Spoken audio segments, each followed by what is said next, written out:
Hey guys, my name is Oringes and welcome back to Town of Light.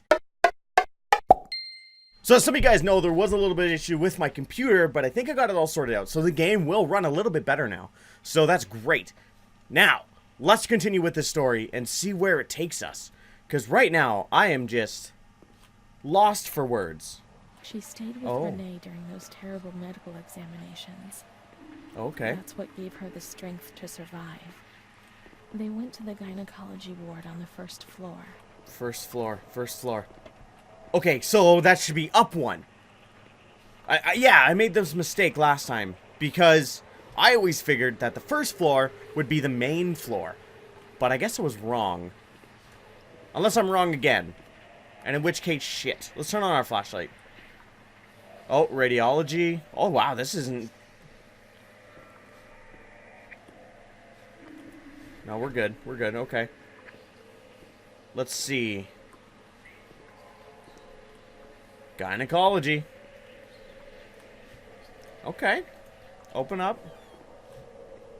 Hello. Oh, a note. 21/08/1938. Confidential. Dear A, I know what you think about these things, so I am referring a patient to you, Renée T. This wretched girl eluded our control and caused trouble in the park almost 3 months ago. The nurses should pay more attention. Trouble. I'm examining the girl on the 28th. I'll sort things out, don't worry. We don't want to make things any worse. Then they said that Renée was crazy and that the illness was all in her head. Be careful, little girl. Be careful. Whoa. I was scared and I didn't talk to anyone about the illness. Only her. Not even the other doctor. He never touched Renée. He just wrote things down. You can tell me everything. Don't be afraid, he said. Everything's going to be fine. What? Do you want to know what I'm writing? I write down what I see about you. Everything I see. He didn't hate Renée. He tried to help her. But he rarely examined her in those small surgeries. That's interesting. Oh, speaking of surgeries. Okay. Maybe I gotta be still in there. Why am I so slow? Oh, now we're good. The doctor who wrote things down was in surgery C. Okay.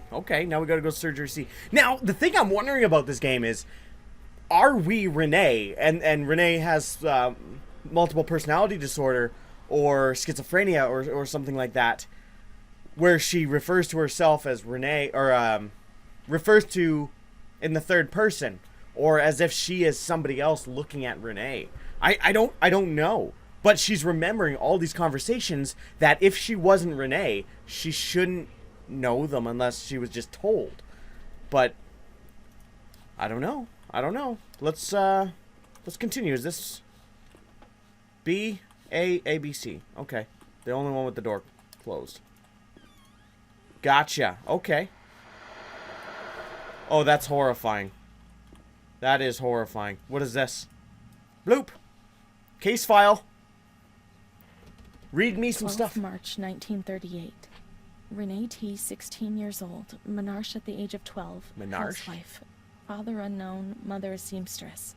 Okay. Admitted for observation yesterday morning from Terra, accompanied by a police officer authorized by the examining magistrate of the Court of Pisa to be admitted for psychiatric evaluation, which has been executed by me. Medical certificate. Mental illness preceded by warning signs. Has suffered from depression for a year, believing she has tuberculosis. Food deprivation. We shouldn't read this document. It's forbidden. We mustn't. If they find out, there will be trouble. If who finds out? This is an abandoned asylum. If who finds out? It talks about Renée. It talks about you. So we have to read it. See, the language in this is very cryptic. I don't know if we're Renée. It talks about Renée. It talks about you. Is that like it talks about Renée and you? Or what? Don't be scared. Nothing will happen to you. It's true. We should not read it. We have to. Have you ever wondered who you are? Yes, you must have wondered. Yes. A relative. Oh, this is directly at me. Doesn't matter, I'm here for you. Will you help me to understand? To escape this dazzling light inside me that stops me from seeing? Yes. We'll turn off all the lights together. That sounds weird. She is scared, hears noises and spirits, presents serious signs of anxiety psychosis, suffers from hallucinations. She is anxious, confused, has a distressed expression, a questioning look as if terrified, disoriented. She feels confused, hears voices shouting in her head. She doesn't understand properly. She has not felt well for 2 or 3 months. When questioned, she replies, "My mother wants to hurt me. Oh, no. She always scares me. She chases me. Why are you here?" I had argued with my mother, and I was so disturbed by the shock that I felt like my head was spinning. There was a woman there who wanted to force me into a life of prostitution. They wanted to condemn me to be burned at the stake. Children were whispering, calling my name. 16th March. She couldn't sleep last night. They wanted to condemn her to be burned at the stake. 4th April. Transferred to the quiet ward, still under my supervision. Yes, that's true. The ward where Amara was. Yes, the stake. The children wanted to burn Renée. She had to pay for what she'd done. Like witches at the stake. Oh my gosh.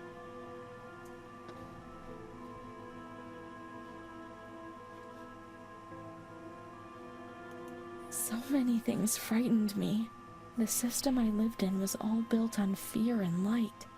There was no mercy or understanding in the town of light. Town of light.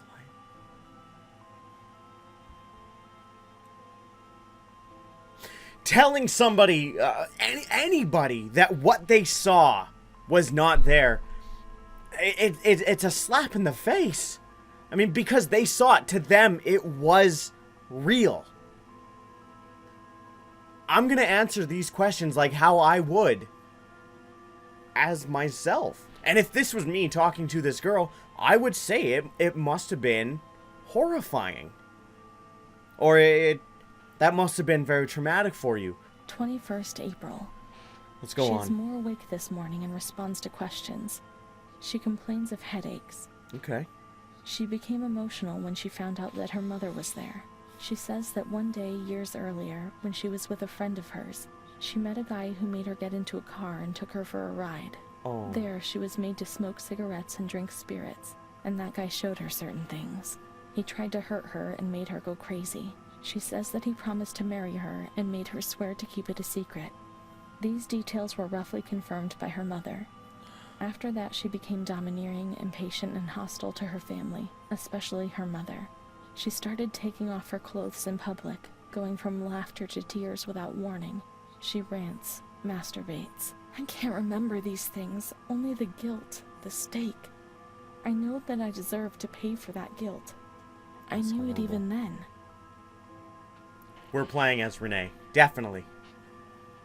Oh my gosh. Let's look at the rest of her clinical diary to understand. Everything will become clear. You deserved it because you tried to hide it from yourself. No. While there is some degree to our own actions, it's our own responsibility, when it comes to mental illness, when we're in a state where we're not ourselves, it's just that. We're not ourselves. And I'm sure like everybody in this world has felt at one point where they weren't themselves. Yeah. Quit it! Get the fuck down! Fine, just sit there.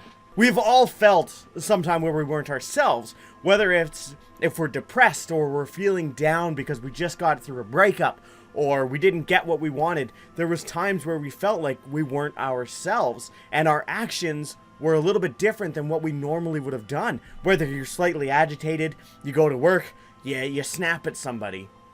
During that time, you weren't yourself. And after the fact, you will feel guilty. And she is feeling guilty. Now, sometimes there is parts with mental illness where it goes a little bit high. Very high. Where they do something very, very, very horrible. But that's where the line has to be. Are they criminally responsible? Did they intend it? What is going on? Was it a med change? Who knows? But it's stuff like this, man. It didn't in this situation. It seems like she was forced into a car to do things that nobody should be made to do ever. Ever. That's it. Nobody should be made to do it. Nobody should be made to do anything, really. It's horrible. But after the fact, it seems like she was so distressed about it that her personality changed. Now, it just said that she would strip off all of her clothes, cry, laugh and cry, and it's just all over the place. And sometimes that's a way for some people to cope, unfortunately, where they're doing stuff to almost relive what happened to them. It is incredibly unfortunate. Let's move on. What would I say here? Let's look at the rest so we can understand. She was uncooperative during the examination. She didn't want to be stripped. She remained rigid. Voluntary attention almost absent. Probable hallucinations. Or she didn't want to do that because she'd been... Confused ideas, unable to maintain a spontaneous conversation. Reflexes all normal. Reactive pupils. Let's find Amara and we'll find the full medical record. Yes. Go on. Okay. Let's find Amara. Wait. Amara? Back to the thing about the hallucinations. When you're talking to somebody, they say they saw something or they felt something or that they're upset about something. Telling them to just get over it or don't worry about it. It's not a big deal. That is the worst thing you could ever do to anybody because obviously to them it is a big deal. And that, don't worry about it, it's not a big deal. That's a form of judgment because to you, their problems don't matter, is what comes across when you say that. So, if you tell somebody it's not a big deal, that's being judgmental because to them it is a huge deal. A big enough deal... What happened? Oh. A big enough deal to affect their mood and personality. Subscribe and like this video. Oh, you guys totally subscribe. You're gonna see me playing games, you're gonna see me doing things, oh, you guys totally subscribe.